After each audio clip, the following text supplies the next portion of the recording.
As-tu déjà ressenti le poids d'une humiliation, comme si le monde entier te regardait tomber, te jugeait, et que ton cœur criait « Pourquoi moi, Seigneur ?» Imagine un instant que ces moments où tu te sens brisé, rejeté ou incompris ne sont pas une punition, mais une préparation. Et si je vous disais que Dieu utilise vos humiliations comme un feu sacré pour forger en vous une arme puissante, capable de renverser des forteresses, de briser des chaînes et d'illuminer le monde autour de vous? Oui, même dans ces instants où tu te sens petit, il y a un secret divin, une vérité cachée que peu découvrent, mais qui peut transformer ta douleur en un témoignage vivant de la gloire de Dieu. Dans les prochaines minutes, nous allons plonger dans une étude biblique profonde qui révélera comment l'Esprit Saint prend tes moments les plus bas pour t'élever à des hauteurs que tu n'imagines même pas. L'humiliation, ce mot qui fait frémir, n'est pas une fin en soi. C'est une porte dérobée vers une révélation, un pouvoir spirituel que Dieu réserve à ceux qui osent marcher avec lui dans la vallée des larmes. Que se passerait-il? Ici, au lieu de fuir ces moments, tu apprenais à voir la main de Dieu les façonner pour ton bien. Et si chaque larme, chaque blessure était une graine plantée pour une moisson surnaturelle? Pense à ceci. Dans la Bible, les plus grands héros de la foi, Joseph, David, Esther, ont tous traversé des moments où ils semblaient oubliés, méprisés, écrasés. Pourtant, ces mêmes moments ont été les fondations de leur destinée divine. Aujourd'hui, Dieu veut te parler directement à travers cette vidéo.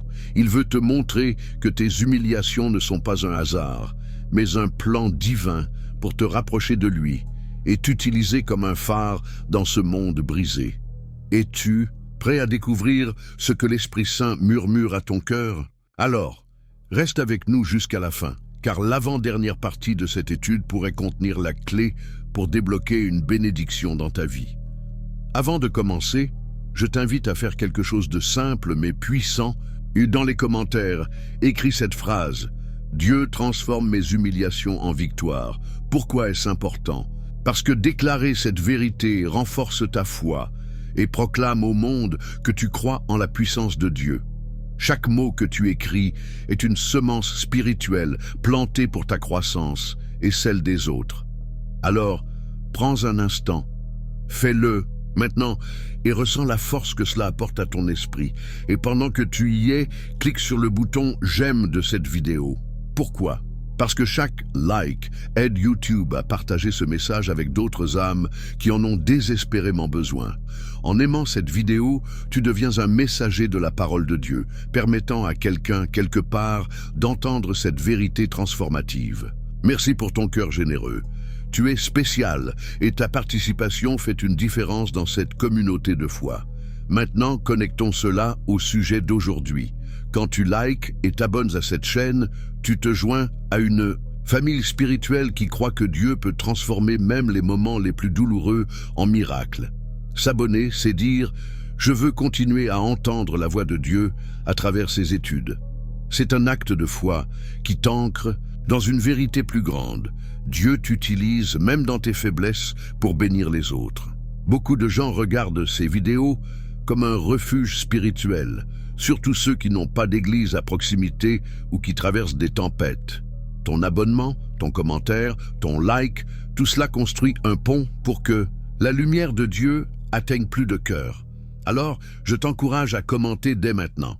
Peut-être une prière pour surmonter une humiliation, une situation où tu as vu Dieu agir, ou simplement « Dieu transforme mes humiliations en victoire ». Fais-le avec foi et regarde comment l'Esprit Saint commence à bouger dans ta vie. Et n'oublie pas, l'avant-dernière partie de cette vidéo pourrait changer ta perspective pour toujours.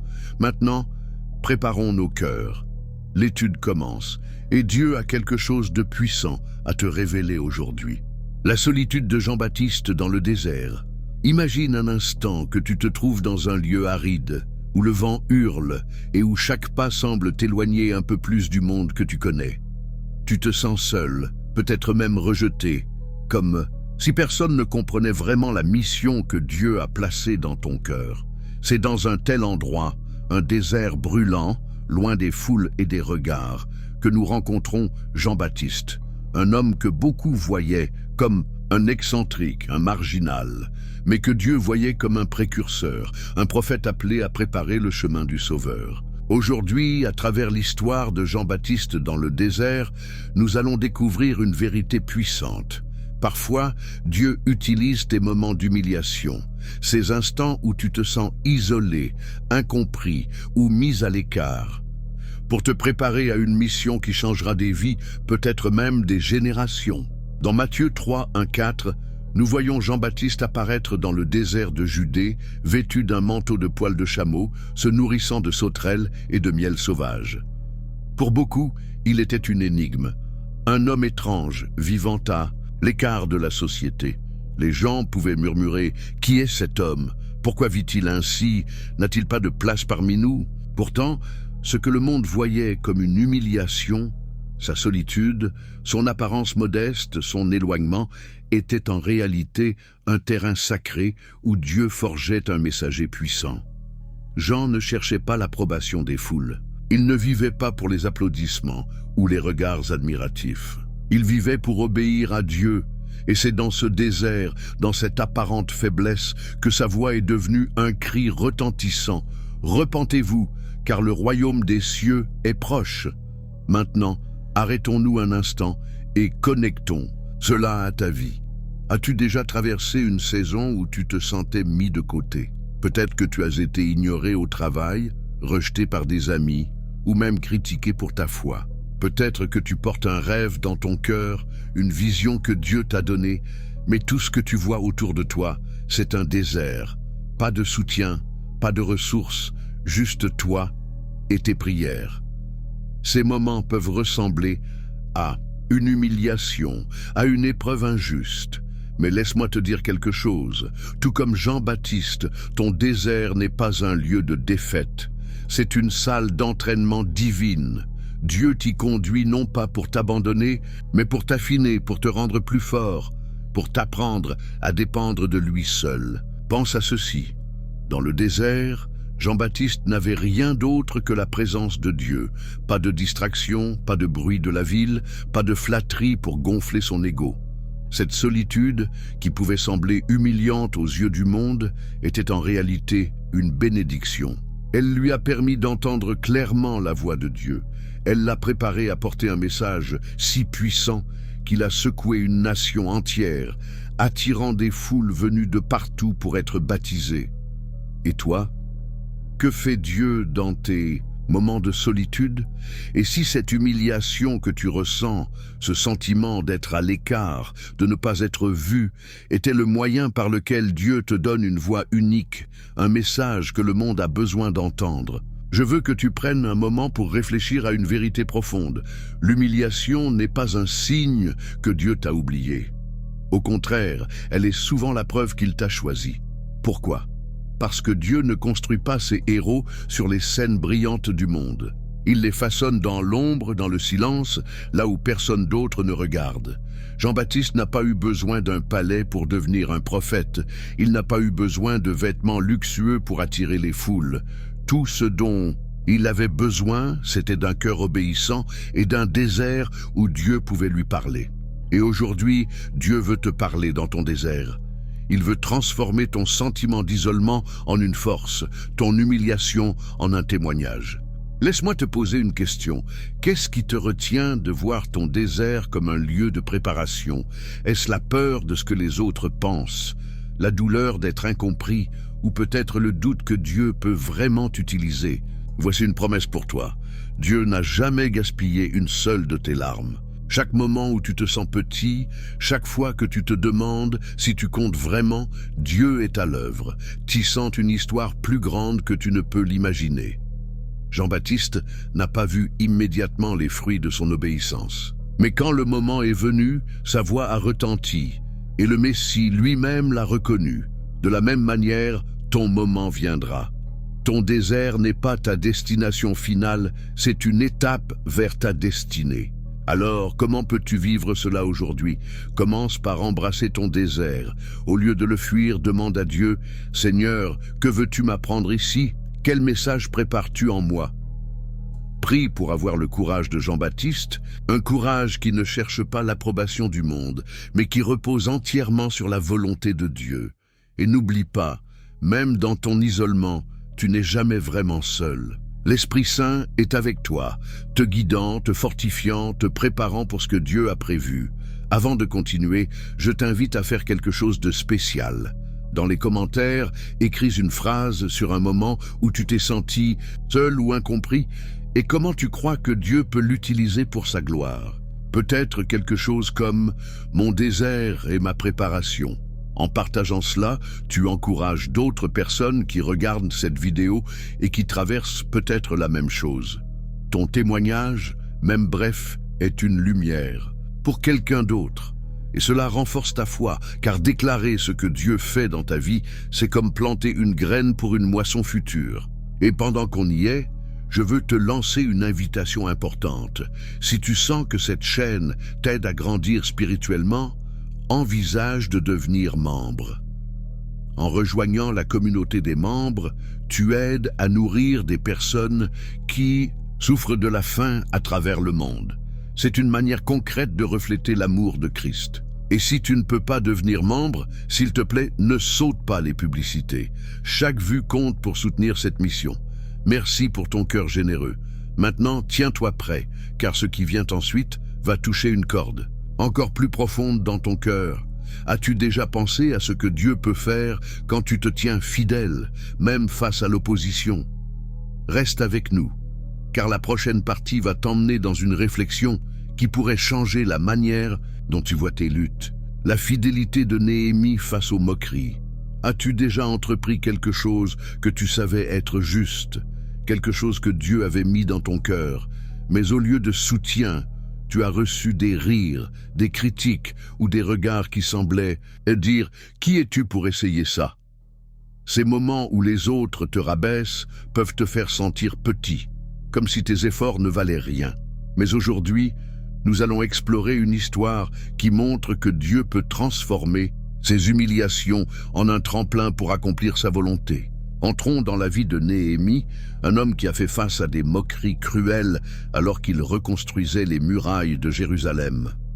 À travers son histoire, tu vas découvrir que lorsque tu restes fidèle malgré les paroles blessantes, Dieu t'utilise pour bâtir quelque chose d'éternel, non seulement pour toi, mais pour tous ceux qui t'entourent.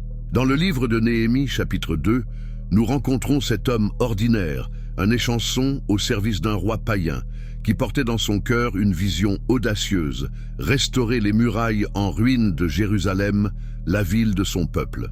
Quand il arrive à Jérusalem, il inspecte les décombres sous le couvert de la nuit, et son cœur brûle de détermination. Mais dès que ses ennemis, Sanballat, Tobija et d'autres, entendent parler de son projet, ils se moquent de lui. Dans Néhémie 4, 1-3, nous lisons que Sanballat se met à rire et dit « Que font ces faibles juifs? Vont-ils rebâtir et pour eux-mêmes ?» Tobija ajoute avec mépris « Même ce qu'ils construisent, si un renard y grimpe, il renversera leur mur de pierre. » Imagine un instant ce que Néhémie a dû ressentir. Il travaillait pour la gloire de Dieu, pour redonner espoir à son peuple, et tout ce qu'il recevait, c'était du sarcasme, des paroles destinées à le faire douter de lui-même. Maintenant, connectons cela à ta vie. Peut-être as-tu déjà ressenti ce genre de moquerie. Peut-être que quelqu'un t'a dit que tes rêves étaient trop grands, que ta foi était naïve, ou que tes efforts pour changer ta vie ou celle des autres étaient inutiles. Ces paroles peuvent être comme des flèches, perçant ton cœur et te faisant te demander « Et si je ne suis pas à la hauteur? Et si je me trompe ?» Mais laisse-moi te dire une vérité profonde. Les moqueries des autres ne définissent pas ta valeur ni ta mission. Ce que le monde appelle une humiliation, Dieu l'appelle une opportunité.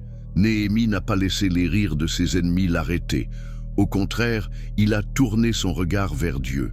Il a prié « Écoute, ô notre Dieu, comme nous sommes méprisés. » Et puis, il a continué à construire. Pense à ceci.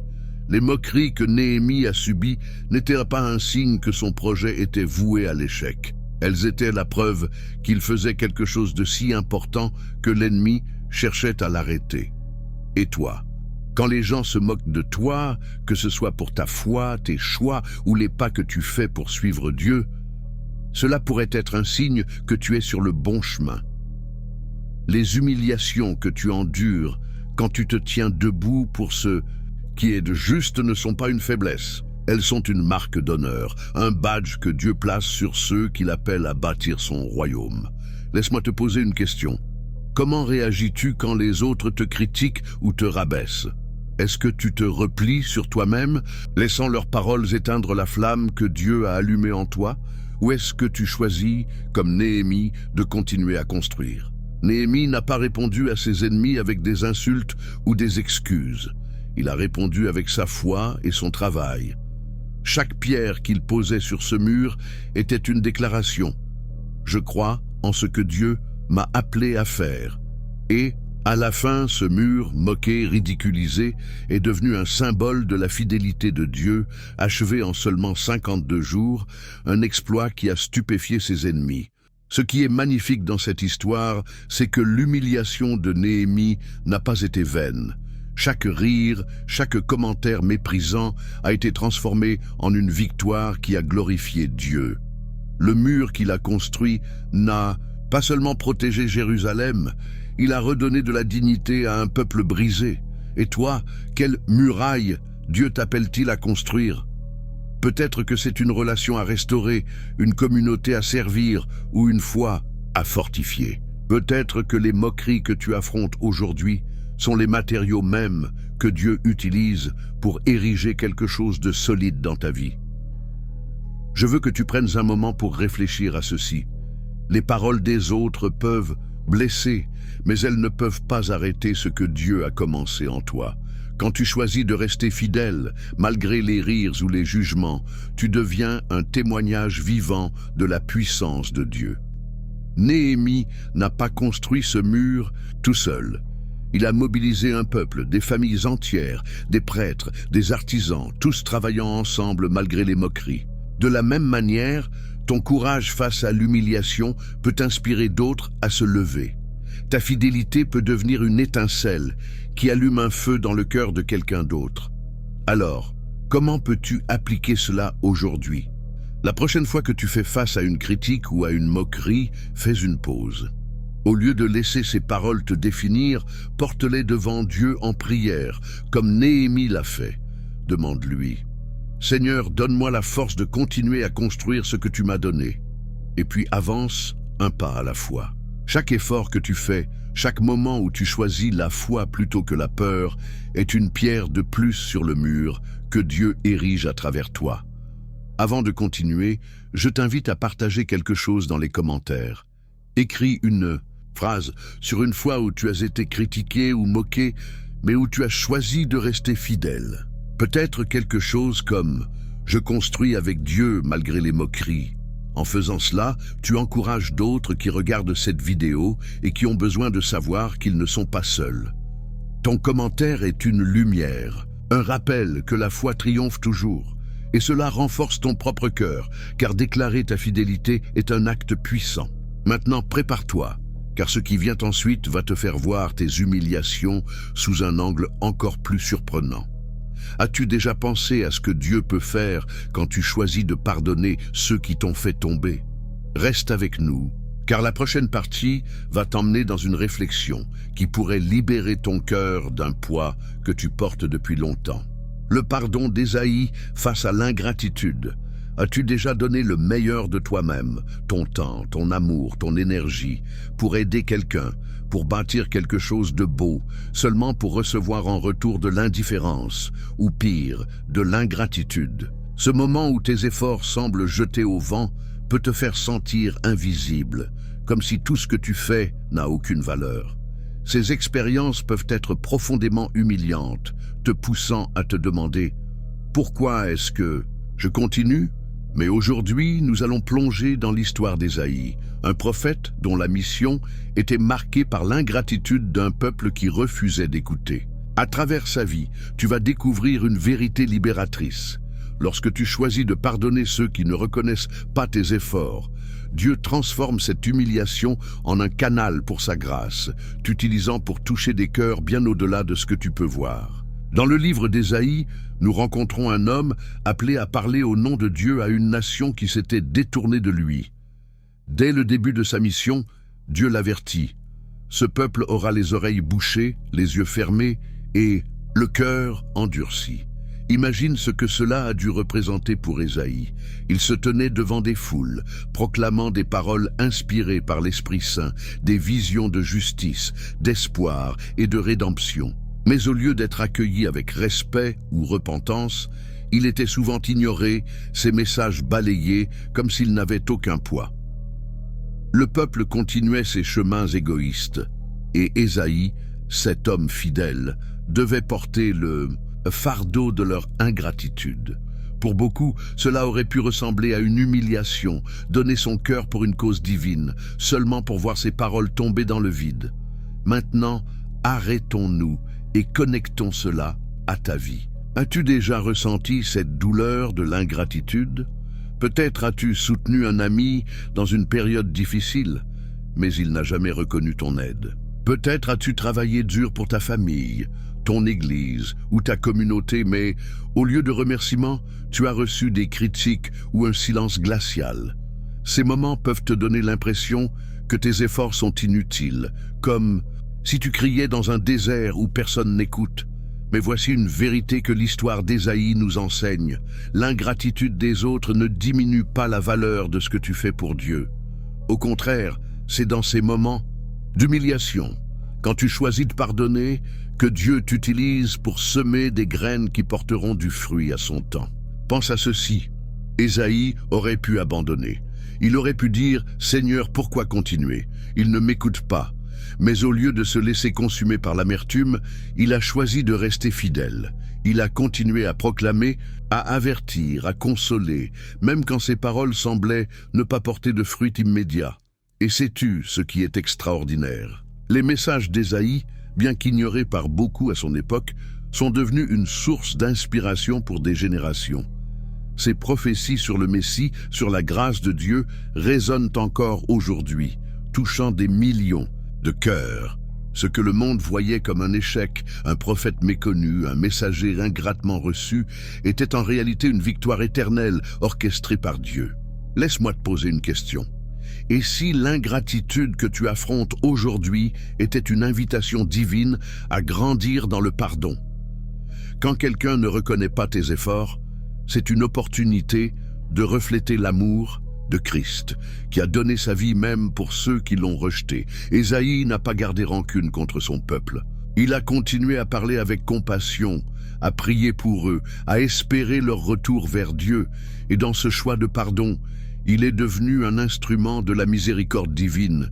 De la même manière, ton pardon face à l'ingratitude peut devenir une lumière dans l'obscurité. Il peut briser des chaînes invisibles, non seulement dans ta vie, mais dans celle de ceux qui t'ont blessé. Je veux que tu imagines ceci. Chaque fois que tu choisis de pardonner quelqu'un qui t'a ignoré ou sous-estimé, tu plantes une graine spirituelle. Cette graine peut sembler petite, insignifiante, comme les paroles d'Ésaïe tombant sur des cœurs endurcis. Mais Dieu est un jardinier fidèle. Il arrose ses graines avec sa grâce, et un jour elles fleurissent, peut-être dans le cœur de la personne qui t'a fait mal, peut-être dans ta propre capacité à aimer sans condition, ou peut-être dans une bénédiction que tu ne verras que dans l'éternité. Ton humiliation, transformée par le pardon, devient un témoignage de la puissance de Dieu à travers toi.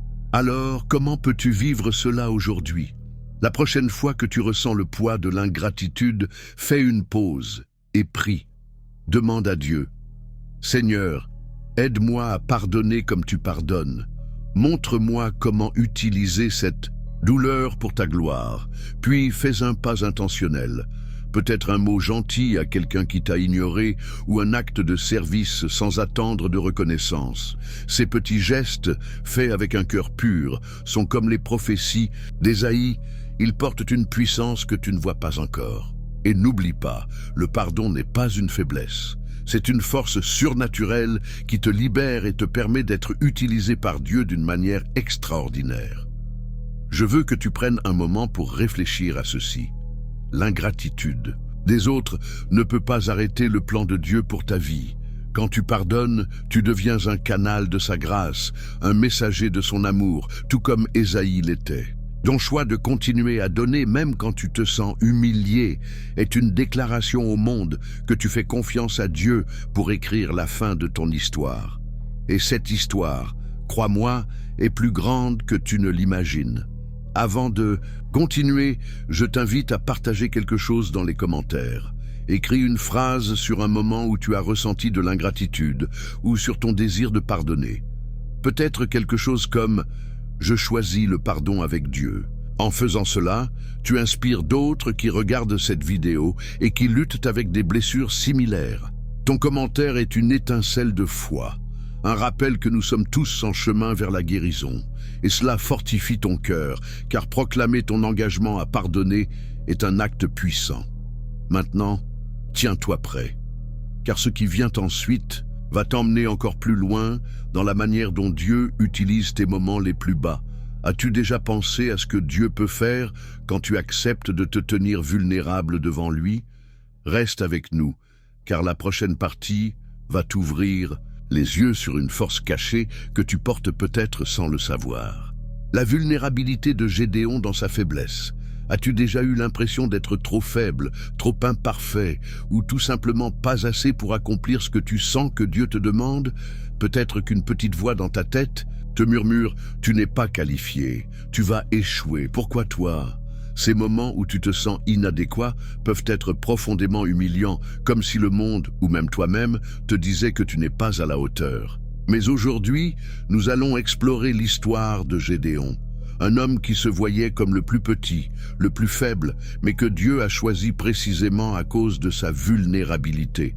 À travers sa vie, tu vas découvrir une vérité bouleversante.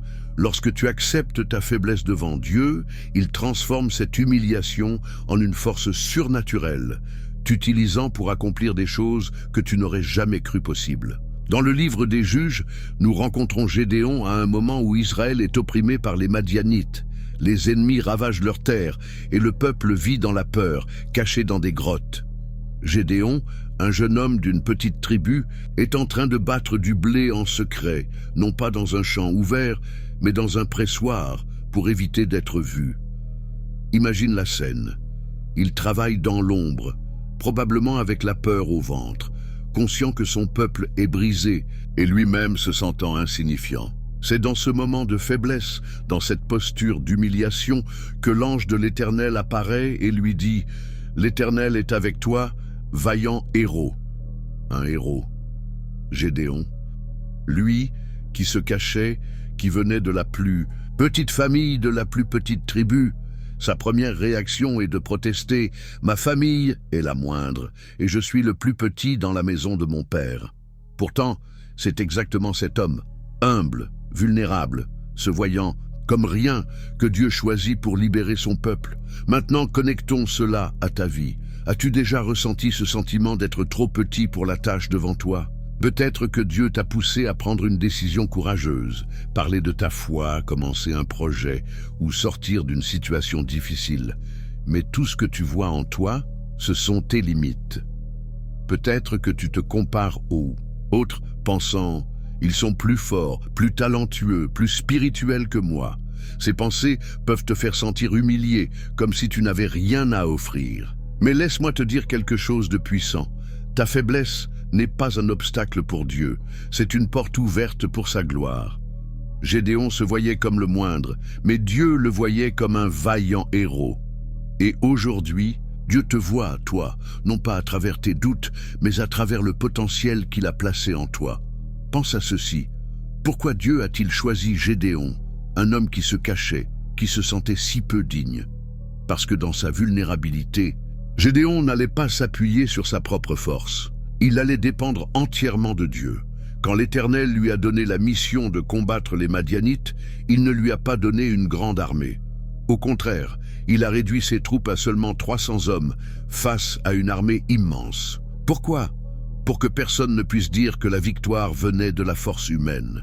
L'humiliation de Gédéon, sa faiblesse, son sentiment d'être inadéquat est devenu le terrain où Dieu a montré sa puissance. Et toi? Que se passerait-il si tu arrêtais de voir tes limites comme des chaînes et si tu commençais à les voir comme des ailes que Dieu utilise pour t'élever? Laisse-moi te poser une question. Qu'est-ce qui te retient d'embrasser ta vulnérabilité? Est-ce la peur d'échouer? La honte de ne pas être assez aux yeux des autres?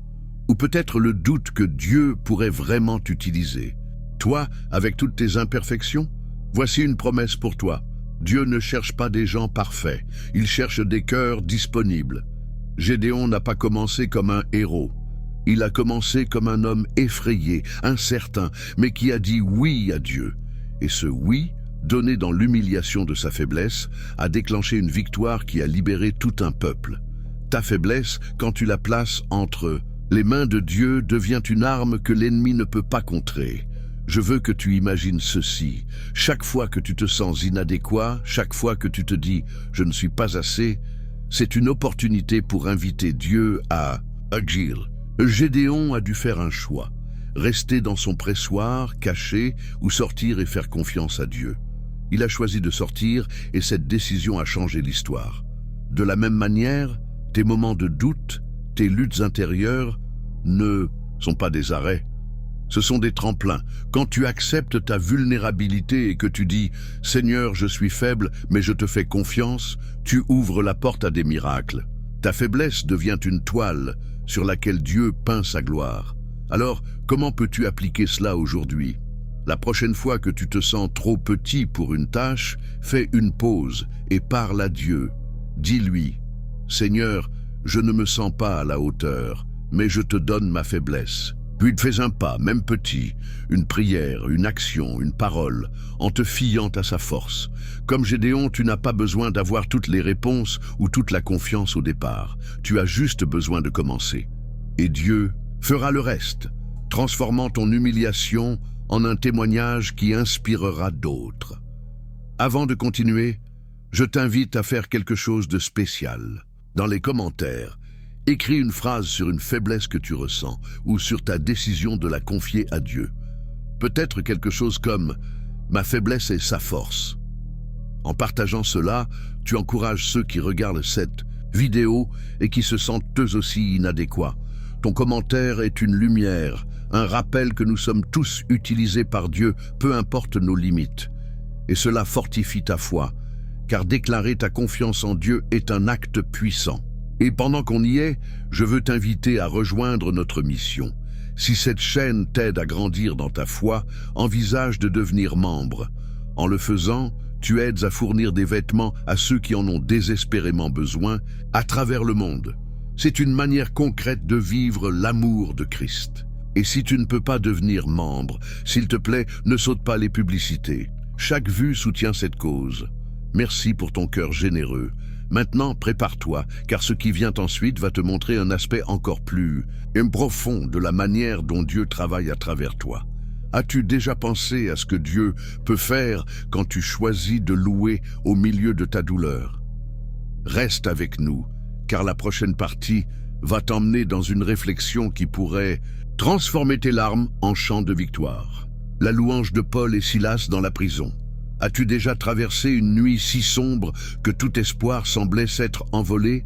Peut-être une situation où tu te sentais enchaîné, non seulement par des circonstances, mais par la douleur d'être injustement traité, jugé ou emprisonné dans un moment de désespoir. Ces expériences peuvent te faire sentir humilié, comme si le monde t'avait tourné le dos et que Dieu lui-même était loin. Mais aujourd'hui, nous allons plonger dans une histoire puissante, celle de Paul et Silas, jetés en prison pour leur foi, et qui ont choisi de louer Dieu au cœur de leur humiliation. À travers leur exemple, tu vas découvrir une vérité transformative. Lorsque tu choisis de louer Dieu dans tes moments les plus bas, il transforme cette humiliation en une porte ouverte pour sa délivrance, t'utilisant pour briser des chaînes, non seulement pour toi, mais pour ceux autour de toi. Dans le livre des Actes, nous trouvons Paul et Silas dans la ville de Philippe, où ils proclament l'évangile avec audace. Après avoir libéré une jeune fille d'un esprit de divination, ils sont accusés à tort, battus publiquement et jetés dans une prison sombre, les pieds attachés dans des blocs de bois. Imagine un instant ce qu'ils ont dû ressentir. Ils n'avaient rien fait de mal, au contraire, ils servaient Dieu avec zèle. Pourtant, ils se retrouvent ensanglantés, enfermés, entourés de murs épais et de gardes hostiles. Pour beaucoup, cela aurait été le comble de l'humiliation, être punis pour avoir fait le bien, exposés comme des criminels aux yeux de tous. Mais au lieu de se plaindre ou de s'effondrer dans le désespoir, Paul et Silas font quelque chose d'extraordinaire. Au milieu de la nuit, dans cette cellule froide, ils se mettent à prier et à chanter des louanges à Dieu. Maintenant, connectons cela à ta vie. As-tu déjà été dans une situation où tu te sentais emprisonné par les circonstances, peut-être une injustice au travail, une accusation injuste dans ta famille ou une période de lutte où tout semblait aller contre toi? Ces moments peuvent te faire sentir humilié, comme si ta foi n'avait pas de sens face à tant de douleur. Mais voici une vérité qui peut changer ta perspective. Ta prison, quelle qu'elle soit, n'est pas la fin de ton histoire. Comme Paul et Silas, tu as le choix, te laisser écraser par l'humiliation ou lever les yeux vers Dieu et lui offrir une louange, même lorsque ton cœur est lourd. Et quand tu fais ce choix, quelque chose de miraculeux se produit. Pense à ceci. Pourquoi Paul et Silas ont-ils chanté au lieu de maudire leur sort? Parce qu'ils savaient que leur Dieu était plus grand que leur chaîne. Leur louange n'était pas un déni de leur douleur, c'était une déclaration de foi, un cri qui disait « Peu importe où nous sommes, Dieu est toujours digne d'être adoré ». Et sais-tu ce qui s'est passé?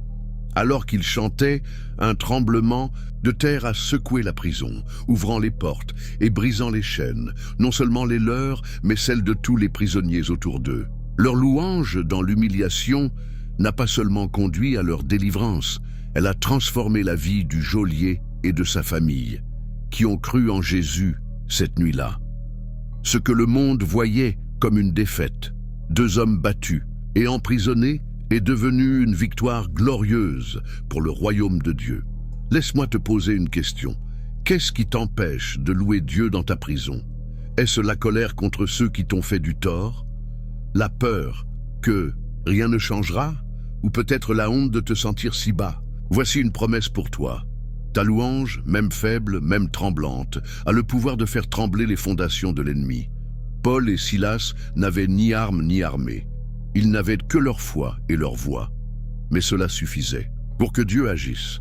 De la même manière, ta louange, un chant, une prière, un simple « Merci Seigneur » au milieu de tes larmes, peut ouvrir des portes que personne d'autre ne peut ouvrir. Elle peut briser des chaînes que tu portes depuis trop longtemps. Je veux que tu imagines ceci. Chaque fois que tu choisis de louer Dieu dans ton humiliation, tu envoies une onde de choc spirituel. Ta foi devient un phare pour ceux qui sont perdus dans leur propre obscurité. Paul et Silas n'ont pas chanté seulement pour eux-mêmes. Les autres prisonniers les écoutaient et leur courage a préparé le terrain pour un miracle qui les a tous touchés.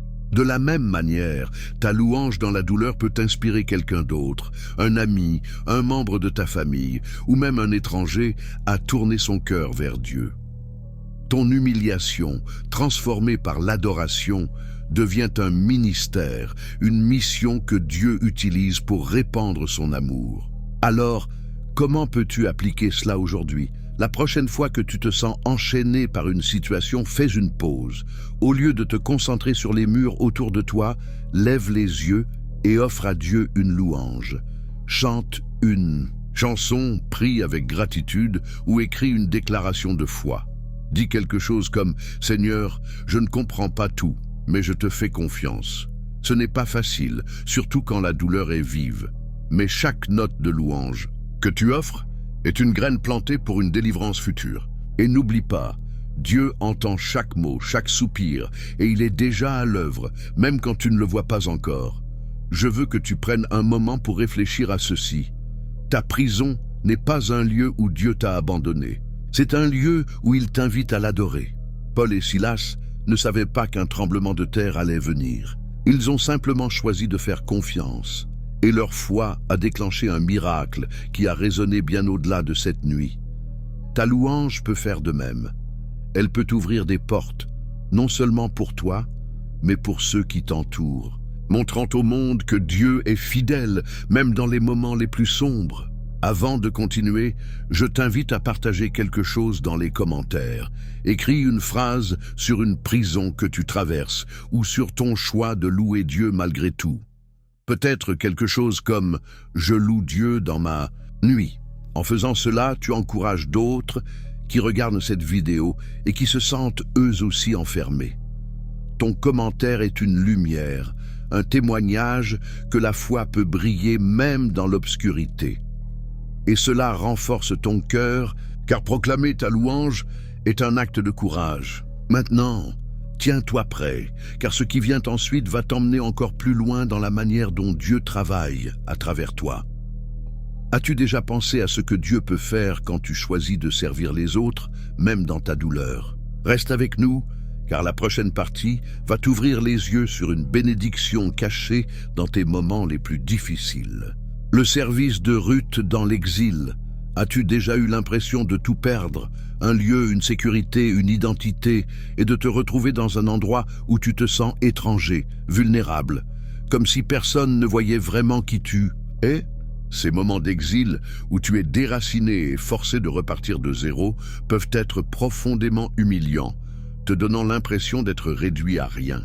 Mais aujourd'hui, nous allons plonger dans l'histoire de Ruth, une femme qui a tout abandonné pour suivre sa belle-mère dans une terre étrangère, seulement pour découvrir que Dieu utilisait son humiliation pour tisser une destinée glorieuse. À travers son exemple, tu vas apprendre une vérité réconfortante.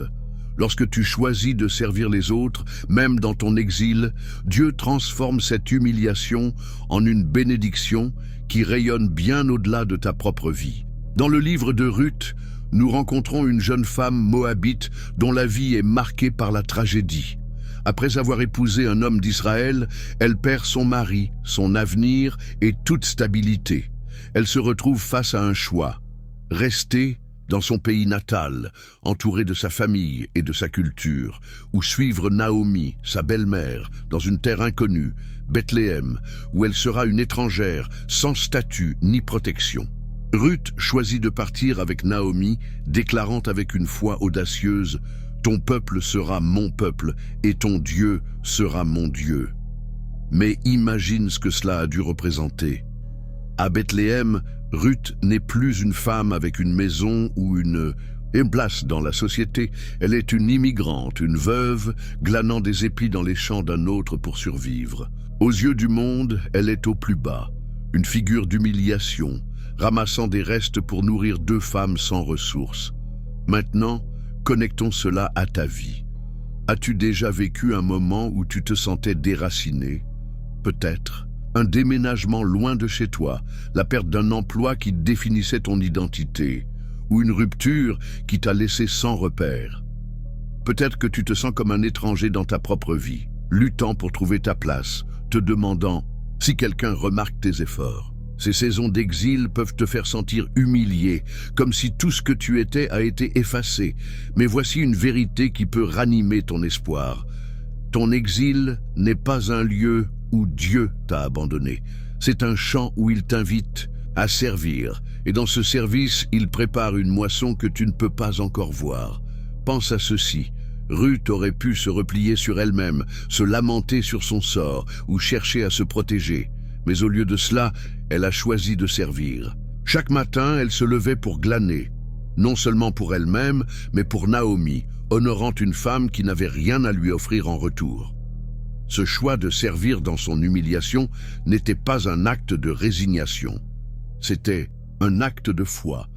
Ruth ne savait pas que ses pas dans les champs la mèneraient à Boaz, un homme qui deviendrait son rédempteur. Elle ne savait pas que son service humble ferait d'elle une ancêtre du roi David, et finalement de Jésus lui-même.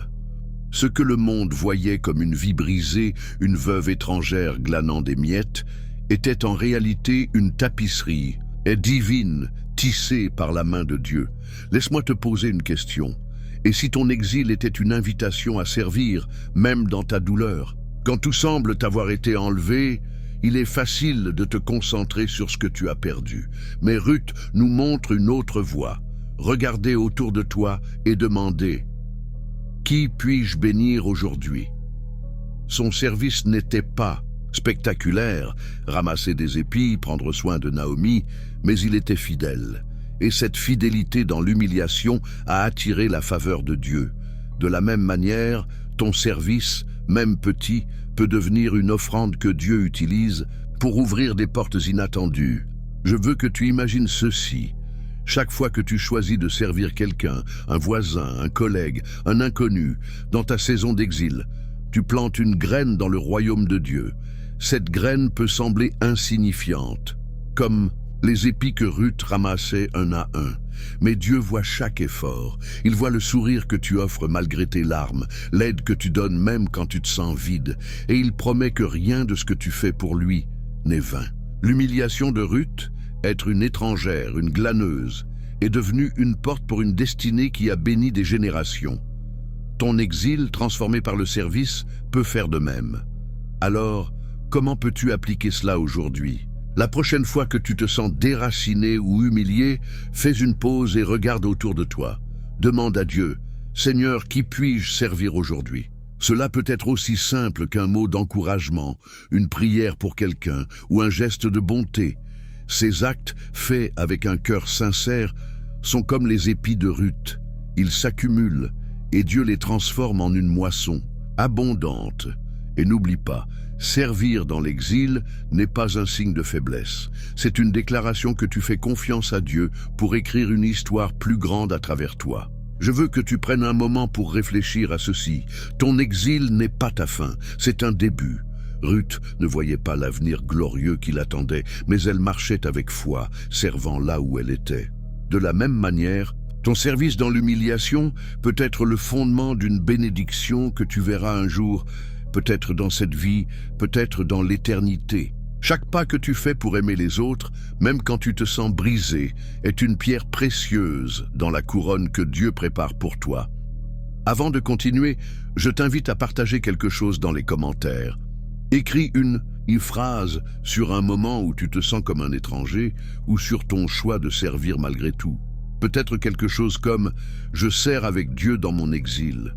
En faisant cela, tu inspires ceux qui regardent cette vidéo et qui se sentent eux aussi déracinés. Ton commentaire est une lumière, un rappel que la foi peut fleurir n'importe où, et cela fortifie ton cœur, car proclamer ton engagement à servir est un acte de courage. Maintenant, prépare-toi, car ce qui vient ensuite va t'emmener encore plus loin dans la manière dont Dieu travaille à travers toi. As-tu déjà pensé à ce que Dieu peut faire quand tu choisis de faire confiance à sa promesse, même quand tout semble impossible? Reste avec nous, car la prochaine partie va t'ouvrir les yeux sur une espérance qui défie toutes les limites. La confiance d'Abraham dans l'attente. As-tu déjà attendu quelque chose que tu savais être une promesse de Dieu, une guérison, une percée, un rêve, mais les jours se sont transformés en mois, voire en années, et tout ce que tu ressentais, c'était le poids du silence. Cette attente interminable peut être une forme d'humiliation, te faisant te sentir oublié, comme si tes prières rebondissaient sur un ciel fermé.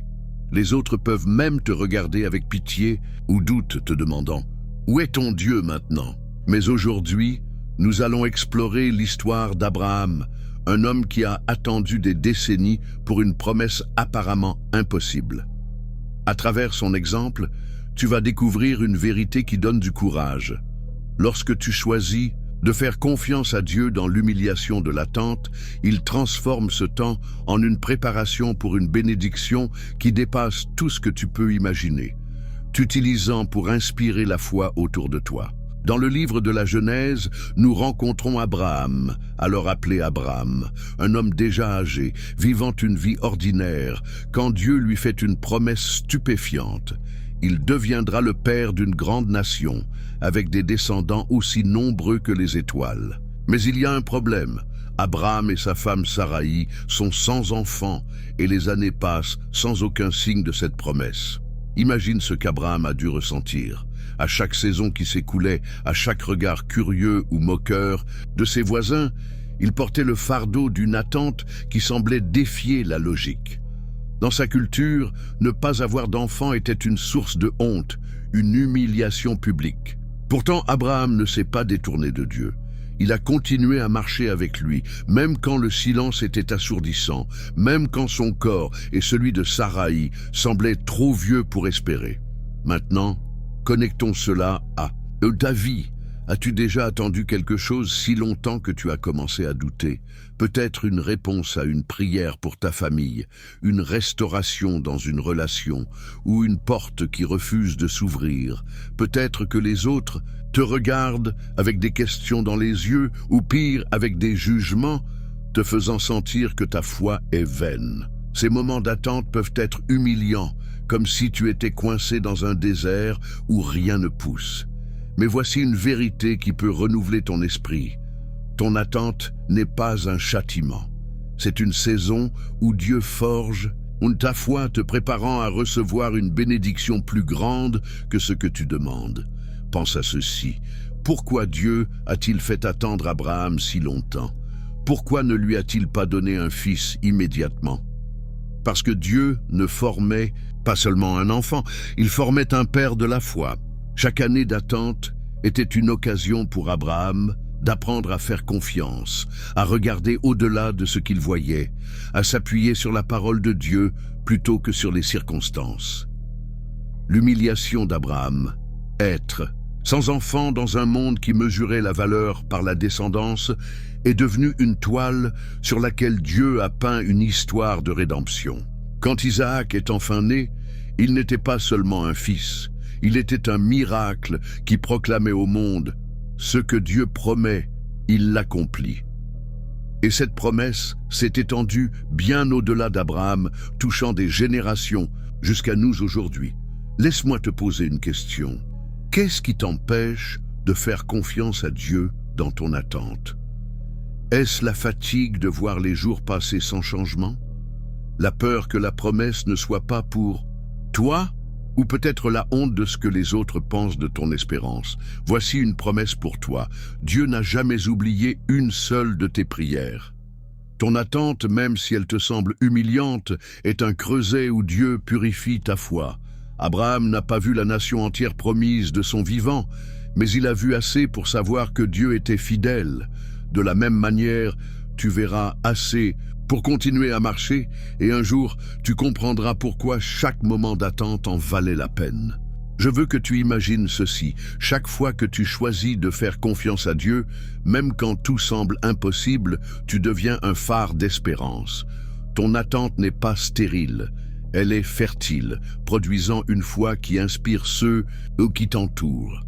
Abraham est devenu le père de nombreuses nations, non pas seulement par Isaac, mais par l'exemple de sa confiance. Quand ses voisins voyaient cet homme âgé continuer à croire, à construire des autels, à vivre pour un Dieu invisible, ils voyaient une foi qui défiait la logique. De la même manière, ta confiance dans l'attente peut être un témoignage aux puissants. Peut-être que quelqu'un regarde ta vie, un ami, un enfant, un collègue, et trouve le courage de croire à cause de toi. Alors, comment peux-tu appliquer cela aujourd'hui? La prochaine fois que l'attente devient lourde, fais une pause et parle à Dieu. Dis-lui, « Seigneur, je ne vois pas encore, mais je te fais confiance. » Puis, fais un acte de foi. Peut-être écrire la promesse que tu attends, la proclamer, à voix haute, ou simplement remercier Dieu pour ce qu'il fait dans l'ombre. Comme Abraham, qui a construit des autels avant de voir la promesse, tu peux poser des jalons de foi dans ton désert. Ces gestes, même petits, sont des déclarations que tu crois en un Dieu qui tient parole. Et n'oublie pas, l'attente n'est pas une prison, c'est une salle d'entraînement où Dieu te prépare pour ta destinée. Je veux que tu prennes un moment pour réfléchir à ceci. Ton attente n'est pas un signe que Dieu t'a oublié. C'est une preuve qu'il t'a choisi pour une histoire plus grande. Abraham n'a pas vu toutes les étoiles promises, mais il en a vu une, Isaac, et cela suffisait pour le faire avancer. De la même manière, Dieu te donnera des aperçus de sa fidélité pour nourrir ton espérance. Ton humiliation dans l'attente est un pont vers une bénédiction qui glorifiera Dieu et élèvera ceux qui t'entourent. Avant de continuer, je t'invite à partager quelque chose dans les commentaires. Écris une phrase sur une promesse que tu attends, ou sur ton choix de faire confiance à Dieu. Peut-être quelque chose comme « J'attends avec foi en Dieu ». En faisant cela, tu encourages ceux qui regardent cette vidéo et qui luttent avec leurs propres attentes. Ton commentaire est une lumière, un rappel que la foi peut briller même dans le silence. Et cela fortifie ton cœur, car proclamer ta confiance est un acte de victoire. Maintenant, tiens-toi prêt, car ce qui vient ensuite va t'emmener encore plus loin dans la manière dont Dieu travaille à travers toi. As-tu déjà pensé à ce que Dieu peut faire quand tu choisis de rester fidèle, même face à la tentation d'abandonner? Reste avec nous, car la prochaine partie va t'ouvrir les yeux sur une force qui peut tout changer dans ta vie. La persévérance de Job face à la perte. As-tu déjà traversé une tempête si violente que tout ce qui te définissait, ta sécurité, tes relations, ta joie, semblait avoir été arraché en un instant? Ces moments de perte profonde peuvent te faire sentir humilié, comme si la vie t'avait dépouillé de ta dignité et t'avait laissé nu face au monde. Les questions tourbillonnent. Pourquoi moi? Ai-je fait quelque chose de mal? Mais aujourd'hui, nous allons plonger dans l'histoire de Job, un homme qui a tout perdu, mais qui a choisi de persévérer dans sa foi malgré l'humiliation de son désespoir. À travers son exemple, tu vas découvrir une vérité libératrice. Lorsque tu tiens bon face à la perte, Dieu transforme cette humiliation en une restauration qui proclame sa fidélité, t'utilisant pour montrer au monde qu'il est un Dieu qui redonne plus que ce qui a été pris. Dans le livre de Job, nous rencontrons un homme prospère, béni avec une grande famille, des richesses abondantes et une réputation de droiture. Mais en un clin d'œil, tout cela disparaît. Ses troupeaux sont volés, ses serviteurs tués, ses enfants périssent dans une catastrophe et sa santé s'effondre, le laissant couvert de plaies douloureuses. Assis sur un tas de cendres, grattant sa peau avec un tesson, Job devient l'image même de l'humiliation. Ses amis, au lieu de le consoler, l'accusent, insinuant que ses souffrances sont la conséquence d'un péché caché. Sa femme, dans son propre désespoir, lui dit « Maudit Dieu et meurs ». Imagine ce que Job a dû ressentir. Il n'était plus le patriarche respecté, mais un homme brisé, regardé avec suspicion, moqué par ceux qui passaient. Pourtant, au milieu de cette dévastation, Job choisit de ne pas abandonner sa foi. Il s'accroche à Dieu, même quand il ne comprend pas. Maintenant, connectons cela à ta vie. As-tu déjà vécu une perte qui t'a fait sentir dépouillé? Peut-être la perte d'un être cher, d'une opportunité qui te tenait à cœur, ou même de ta confiance en l'avenir. Peut-être que tu te sens comme Job, assis sur les cendres de ce qui était, entouré de voix qui te disent d'abandonner. Ces moments peuvent être profondément humiliants, te donnant l'impression que ta vie n'a plus de sens. Mais voici une vérité qui peut ranimer ton courage. Ta perte n'est pas la fin de ton histoire. Comme Job, tu es dans une saison où Dieu t'invite à persévérer, et dans cette persévérance, il prépare une restauration qui témoignera de sa bonté. Pense à ceci. Pourquoi Job a-t-il continué à tenir bon, même quand tout semblait contre lui, parce qu'il croyait en un Dieu plus grand que ses circonstances? Malgré sa douleur, il a déclaré « Je sais que mon Rédempteur est vivant ». Ce n'était pas un cri de triomphe, mais un murmure de foi, prononcé au milieu des larmes.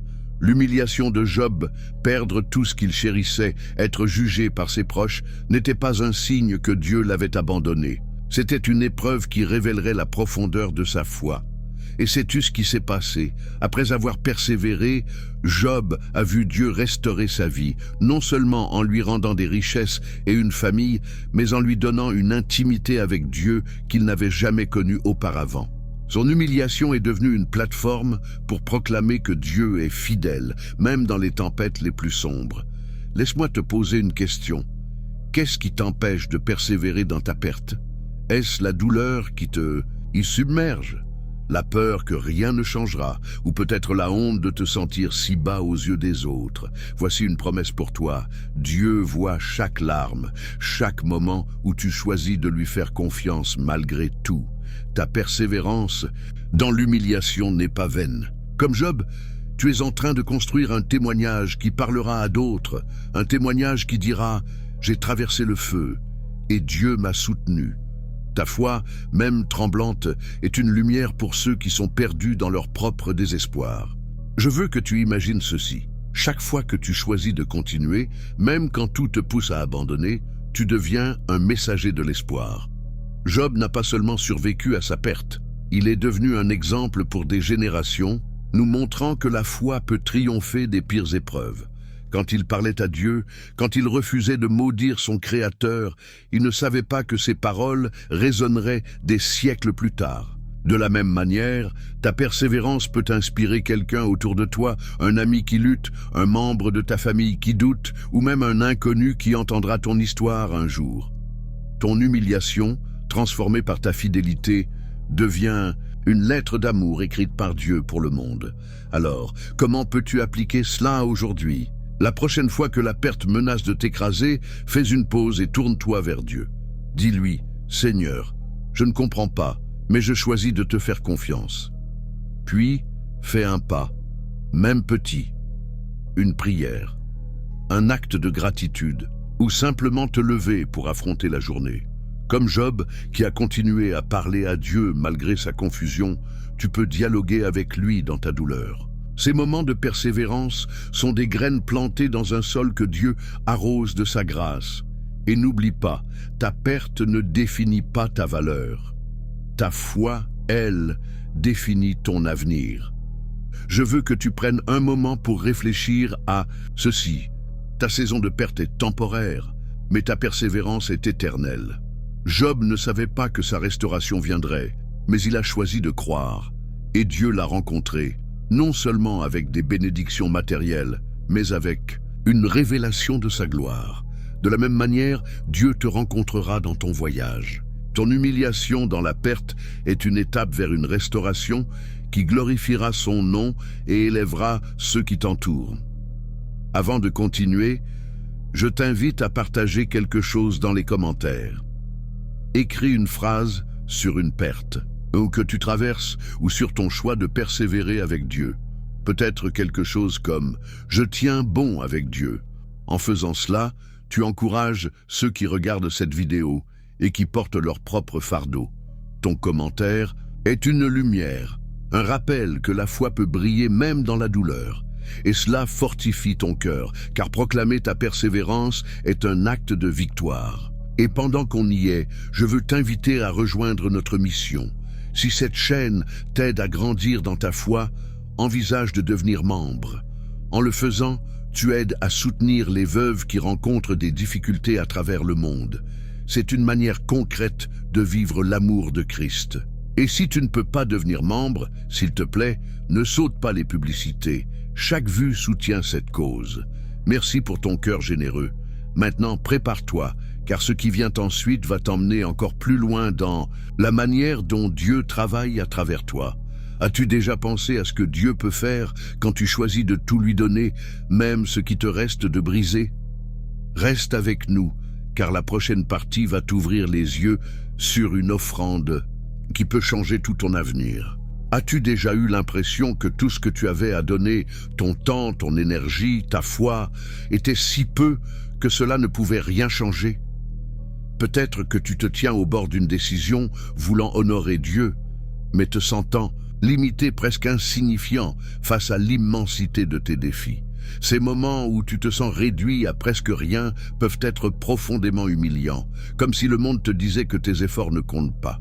Mais aujourd'hui, nous allons explorer l'histoire d'une veuve anonyme, une femme qui a donné tout ce qu'elle avait dans un acte de foi discret. À travers son exemple, tu vas découvrir une vérité qui illumine le cœur.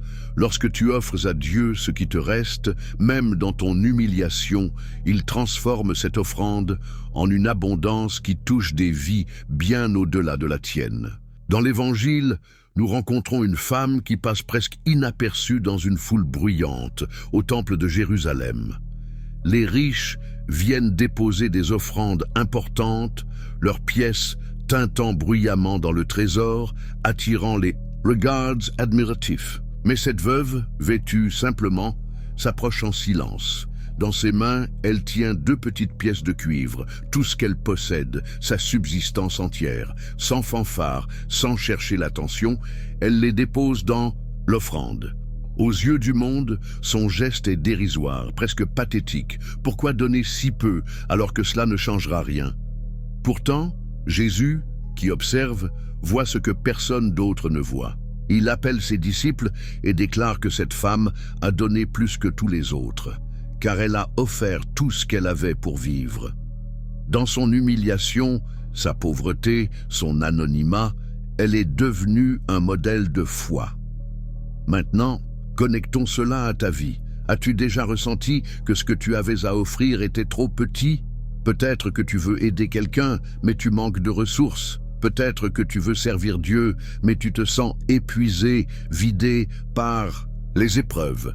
Peut-être que tu regardes ta foi et te dis « ce n'est pas assez pour faire une différence ». Ces moments peuvent te faire sentir humilié, comme si tu étais relégué au second plan dans le grand plan de Dieu. Mais voici une vérité qui peut changer ton regard. Ton offrande, même minuscule, est précieuse aux yeux de Dieu. Comme la veuve, ce que tu donnes dans ton manque n'est pas mesuré par sa taille, mais par la foi qui l'accompagne. Et pense à ceci, pourquoi Jésus a-t-il remarqué cette veuve parmi tant d'autres? Parce qu'elle a donné avec un cœur entier. Elle n'a pas calculé, elle n'a pas comparé, elle n'a pas attendu d'avoir plus. Dans son humiliation, être une veuve pauvre dans une société qui valorisait la richesse, elle a choisi de faire confiance à Dieu avec tout ce qu'elle avait.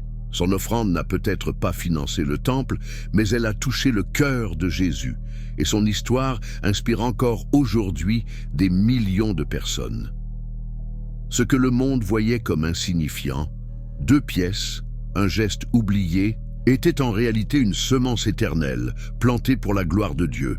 Et toi, que se passerait-il si tu offrais à Dieu ce que tu as, même si cela semble peu?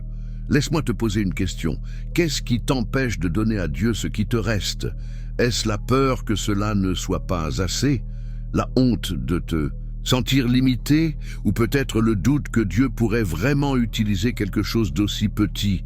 Voici une promesse pour toi. Dieu n'a pas besoin de ta perfection ni de ton abondance. Il a besoin de ton cœur. La veuve n'a pas donné pour être vue. Elle a donné par amour et confiance, et dans cet acte, elle est devenue une héroïne de la foi, sans même le savoir. De la même manière, ton offrande, un moment de prière, un geste de gentillesse, une parole d'espoir, peut avoir un impact que tu ne verras peut-être jamais dans cette vie. Je veux que tu imagines ceci. Chaque fois que tu donnes à Dieu dans ton humiliation, tu participes à son royaume. Tes 2 pièces, ton temps, ton pardon, ta persévérance, sont comme des gouttes d'eau dans un océan divin. Elles unissent aux offrandes des autres, créant des vagues de bénédiction. La veuve ne savait pas que Jésus parlait d'elle, ni que son histoire serait racontée des siècles plus tard. Mais son offrande a retenti dans l'éternité. De la même manière, ce que tu donnes aujourd'hui, même dans ta pauvreté, peut inspirer quelqu'un d'autre. Un ami qui a besoin d'espoir, une communauté qui cherche la lumière, ou même une génération future qui entendra ton témoignage. Ton humiliation transformée par ton offrande devient une rivière de grâce. Alors, comment peux-tu appliquer cela aujourd'hui? La prochaine fois que tu te sens trop petit pour faire une différence, fais une pause et demande à Dieu, « Seigneur, que puis-je t'offrir aujourd'hui ?» Puis, donne ce que tu as, une prière pour quelqu'un, un sourire à un inconnu, 1 minute pour écouter. Comme la veuve, tu n'as pas besoin d'attendre d'avoir plus. Ce que tu as maintenant est suffisant, car Dieu le multiplie. Ces benedictions, gestes faits avec foi, sont des offrandes que Dieu chérit. Et n'oublie pas, donner dans l'humiliation n'est pas un sacrifice perdu. C'est une graine plantée dans un sol que Dieu cultive avec soin. Je veux que tu prennes un moment pour réfléchir à ceci. Ton manque n'est pas un obstacle pour Dieu, c'est une invitation à lui faire confiance. La veuve a donné ses 2 pièces sans savoir ce qui suivrait, mais elle savait à qui elle donnait. De la même manière, tu peux offrir ce que tu as, confiant que Dieu le recevra et l'utilisera pour sa gloire. Ton humiliation dans la pauvreté, qu'elle soit matérielle, émotionnelle ou spirituelle, est une porte ouverte pour une abondance que seul Dieu peut apporter. Avant de continuer, je t'invite à partager quelque chose dans les commentaires. Écris une phrase sur ce que tu peux offrir à Dieu, même dans ton manque, ou sur ton choix de donner avec foi. Peut-être quelque chose comme « J'offre tout à Dieu ». En faisant cela, tu encourages ceux qui regardent cette vidéo et qui se sentent eux aussi limités. Ton commentaire est une lumière, un rappel que chaque offrande compte aux yeux de Dieu. Et cela fortifie ton cœur, car proclamer ta foi est un acte de puissance. Maintenant, tiens-toi prêt, car ce qui vient ensuite va t'emmener encore plus loin dans la manière dont Dieu travaille à travers toi. As-tu déjà pensé à ce que Dieu peut faire quand tu choisis de tout lui remettre pour qu'il t'utilise comme jamais auparavant? Reste avec nous, car la prochaine partie va t'ouvrir les yeux sur une conclusion qui pourrait transformer ta perspective pour toujours.